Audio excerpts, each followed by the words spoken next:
আমার ভিডিওটা কেউ টান দিবেন না, একটু দয়া করে অল্প সময় একটু ভিডিওটা দেখবেন। আমি কি বলি, আজকে বাংলাদেশ প্রতিদিন একটি নিউজ আমি আপনাদেরকে দেখাবো।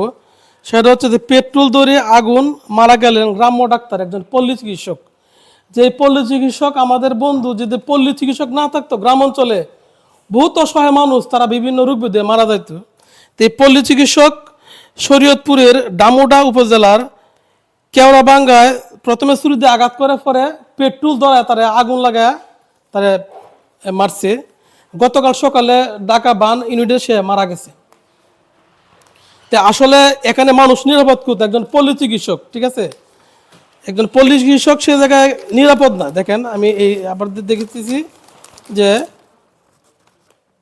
স্থানীয় পুলিশ সূত্রে জানা যায়, বুধবার রাতে ডামুরা কেওড়াবাঙ্গা বাজারে দোকান বন্ধ করে বাড়ি ফিরছিলেন গ্রাম্য doctor mobile banking agent Kukon Das.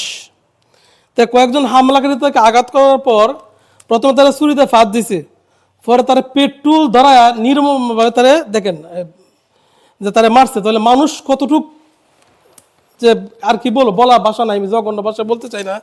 দেখেন একজন পল্লী চিকিৎসক, একজন ব্যাংকিং এজেন্ট, তারে প্রথমে ছুরিতে ফাঁদ দিছে, পরে তারে আগুন লাগায় মারেছি। তা আমরা সাধারণ মানুষ কোথায় নিরাপদ, কবে নিরাপদ হব?